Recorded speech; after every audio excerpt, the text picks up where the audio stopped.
The creatures of the night walk among us, and who shall ever come across them? That'll be the last thing they ever see alive.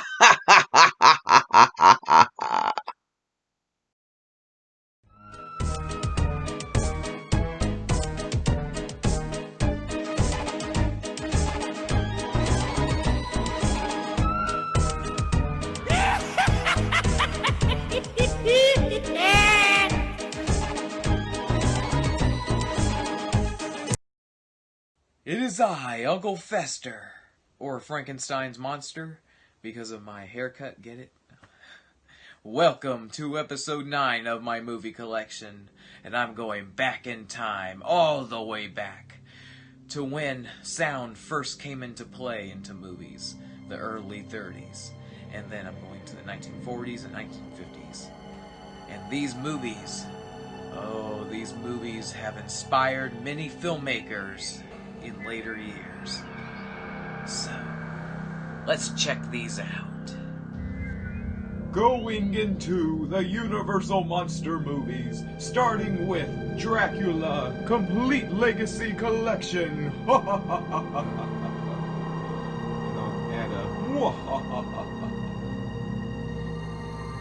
look at the backside.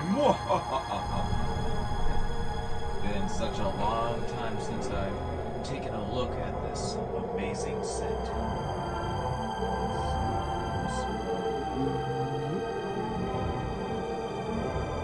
I don't think I've watched every one of the other Dracula movies on this set, at least not from what I can remember. It's been so long, but I definitely can remember the first movie with Bela Lugosi. The one scene in that movie that sticks out to me most is when the camera goes slowly up to Dracula as he's standing there with that evil look on his face. Next up, the Frankenstein Complete Legacy Collection. Boris Karloff as Frankenstein's monster. Classic stuff. To the backside. The Frankenstein movies from Universal. All those years ago. Let's get closer. Alright.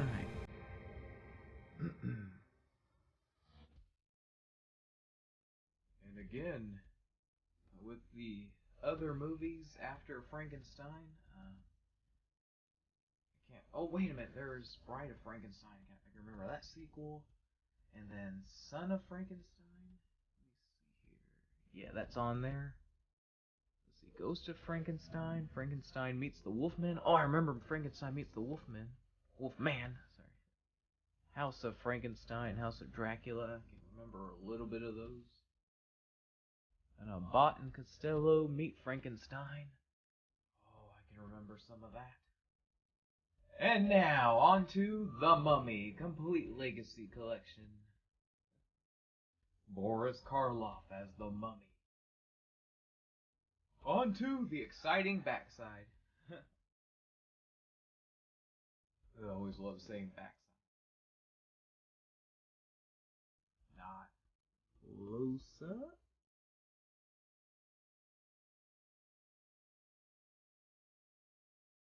The first Mummy film with Boris Karloff. Gosh, classic.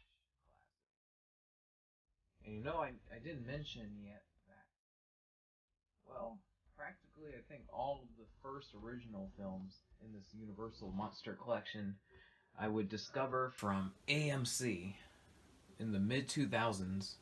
Or actually, no, going back to the 90s, some of them I discovered on AMC. I would know them more in the mid-2000s as I grew and my brain would develop more, so seeing them on AMC at that time. Okay. Ooh, it's now the Invisible Man Complete Legacy Collection.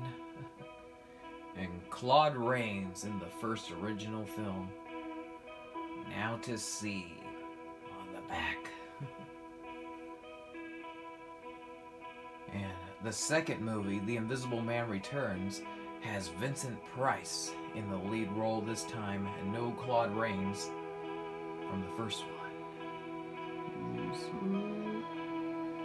Vincent Price, he was pretty good in that one, the second one, and it's underrated, at least to me. Actually, most of these movies from back then are underrated. A lot of these old movies, they just get dismissed.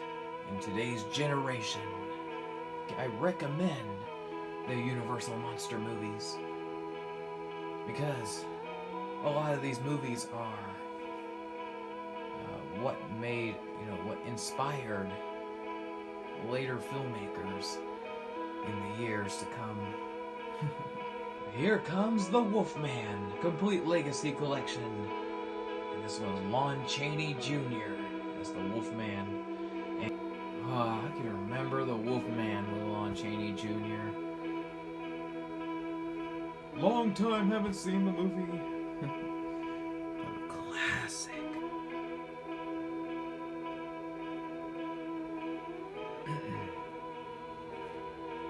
Back then, way before we ever had like cinematic universes or whatever it's called, or the Marvel universe, and other movie universes or whatever, back then they actually started with Universal Monster movies.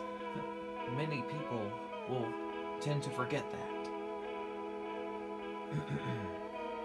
For example, here as I look on the disc, Frankenstein meets the Wolfman. Oh, a team up there. And then House of Frankenstein and House of Dracula. See, all these team ups here. So what would be in today's times, it happened back then. And now, last up, Creature from the Black Lagoon Complete Legacy Collection. Awesome. The backside! And this one just has 3 movies. The last of the Universal Monster movies in the 50s.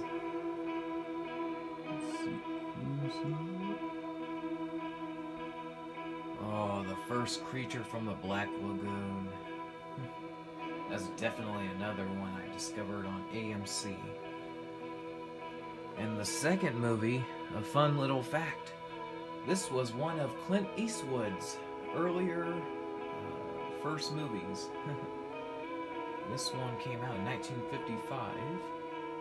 The first movie came out in 1954.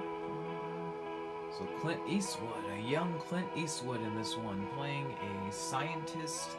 He has a small role, but he was a scientist assistant. My memory sucks, but he was definitely in there. And Clint Eastwood was also in the 1955 sci-fi horror film Tarantula, where he played a pilot in the sky. That was one of the planes shooting at the giant tarantula. Or was that someone else? No, I think that was Clint Eastwood. Yeah. Oh, I wish I could go back in time to the golden age of cinema to see these classic monster movies on the big screen with the audiences of those times. Oh, I can dream, oh, I can dream. So that's going to do it for this episode. Stay tuned for next week with episode 10, the very last episode of my movie collection. Something special coming your way for that one. What will it be? A certain monster, a part of film history I can't wait to get to.